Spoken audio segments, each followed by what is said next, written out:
Okay, now we start the new chapter, chapter 7.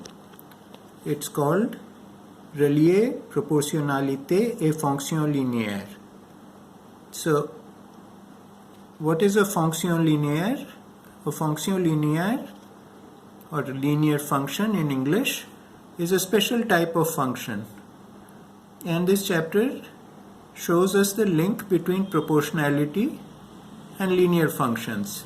We will first look at what is meant by linear function, and then we will come to what is proportionality and then how to link them up. Now this chapter is going to be very simple. We'll go through it very fast because a linear function is a very simple function. It's a simple type of function. So we have seen that functions can be of many different types. If I use formulas to represent them, f of x is equal to x square plus 3 is a function, g of x is equal to 45x plus 23x square is a function, h of x is equal to 40x is a function. Indeed, an infinite number of formulas can define functions. See, here we just had 3 functions, but you could have an infinite number of formulas on this side which define a function. Even this is a function. F of x is equal to 5 is a function. This simply means that in French, l'image est 5 pour n'importe quel antécédent. That is, the output of the function is always 5 irrespective of the value of x. It's quite a useless function, but it is nevertheless a function. So one particular type of function is a linear function. A linear function always has this form. F of x is equal to a into x. What do we mean by a? Where did this a come from? A can be any fixed number. So what do I mean by fixed number? We'll see an example shortly. But just for terminology, a is called coefficient. Coefficient is a really fancy word to mean it is a number that you multiply another number with. So here you are multiplying x with a, multiplying x by a, so a is the coefficient. This is the same word in English and French. It's written the same way, there's no accent. It is called coefficient. I est un coefficient. Okay, so let us look at what this actually means. What does this a mean? So what we have is examples of here linear functions. So what do we see? F of x is equal to 20x. This is a linear function. Here a is equal to 20. Excuse me. So whatever value you take of x, the function is equal to 20 times x. Another function, t of x is equal to minus 16 into x, minus 16x. Here a is equal to minus 16. Or if you take g of x is equal to x over 10 to the power 4. Is this in the format of a linear function? Yes, because here a is equal to 1 over 10 to the power 4, because you could have written this like this. G of x is equal to 1 over 10 to the power 4 into x. So you're multiplying x by a number. That's the whole function. So this 1 over 10 to the power 4 is a. So yes, indeed, this is a linear function. Just because it's written as a dividing number here, if you write it like this as a fraction here into x, you understand that this is nothing other than a number. Okay. What about this one? Z of x is equal to 0.0000000000000001x. Is this a linear function? Yes, it is, because finally you are multiplying x with a number to get the output, that is z of x is equal to a number into x. It doesn't matter what form the number is, how big the number is, how small the number is, as long as it's a number multiplied by x which gives the output, then it is a linear function. Here what is a? A. Yes, it is a linear function. Here a is this number. Like a here was this number, like a here was 20, like a here was minus 16. Here a is this number. I'm not going to write it again, of course.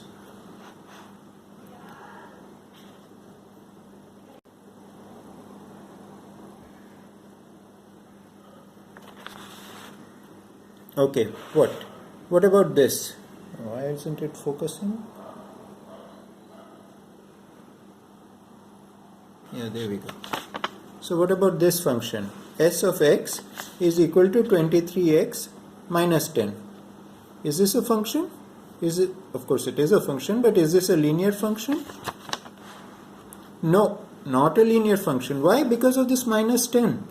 If it was just s of x, if I covered this up and made it s of x is equal to 23x, yes, it's a linear function. But we are adding another term. We're subtracting 10. So this is not a linear function. Because it is not in the form of s of x is equal to a into x. There is an extra number here. Okay. So, what about k of x is equal to 0? Or m of x is equal to 23? What about these two functions? Are they linear functions? Think about it. Don't even have x here.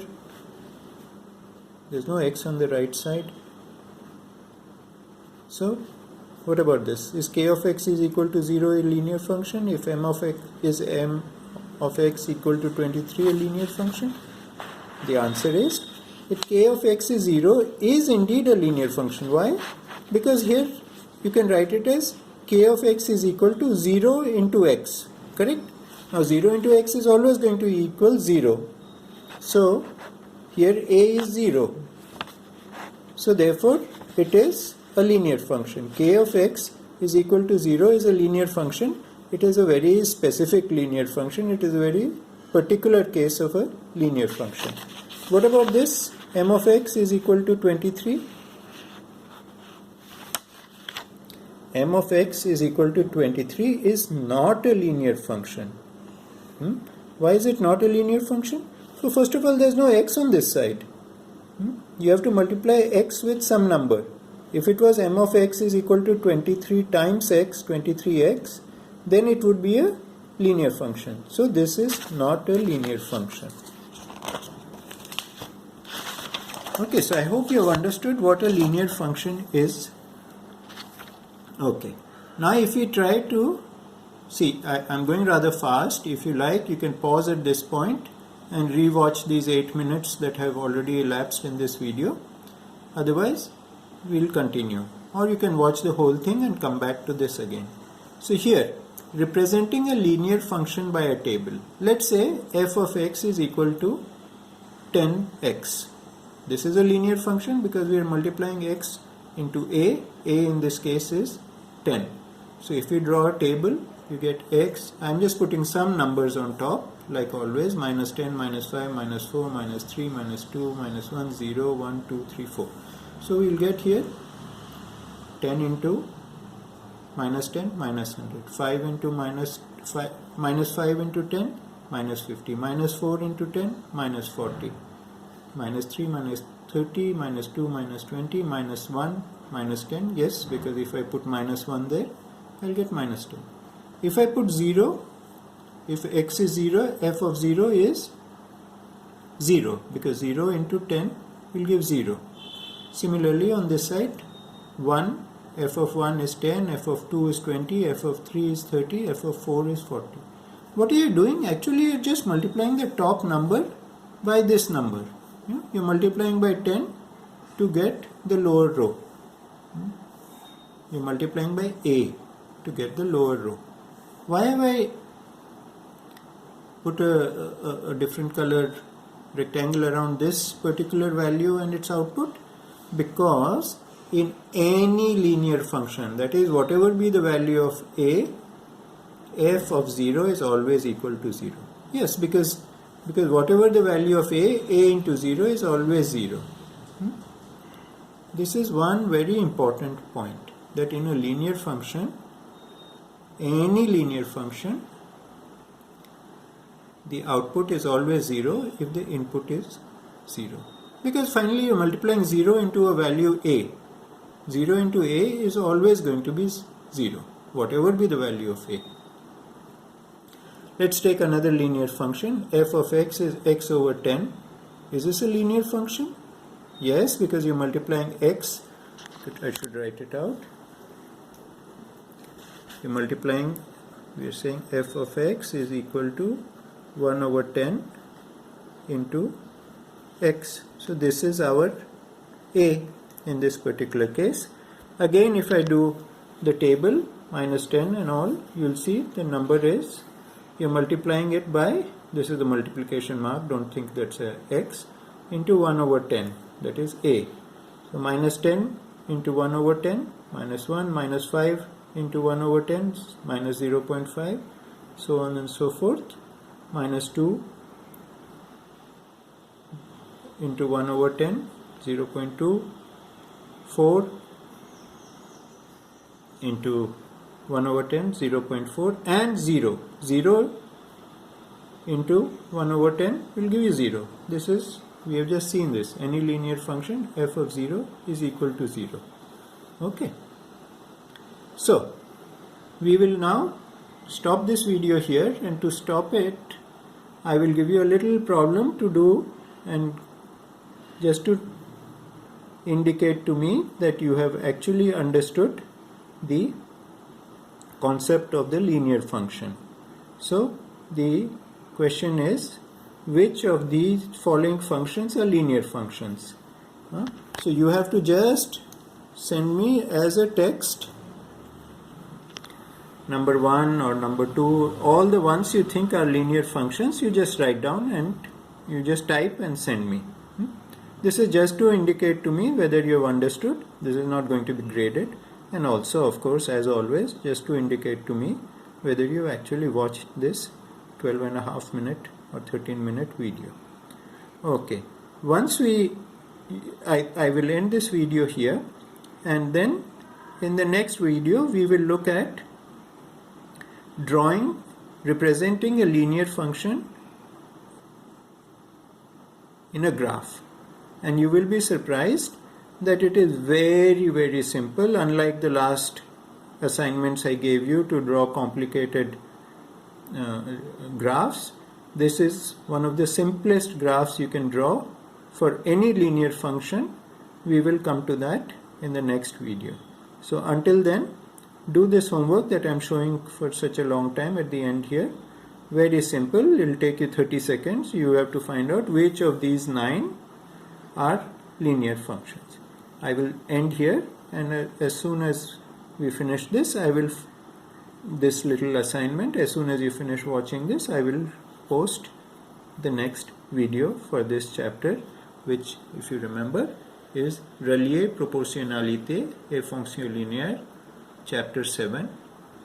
If you like to read a little bit more on your own, you can go to page 100 and start reading a little on page 100.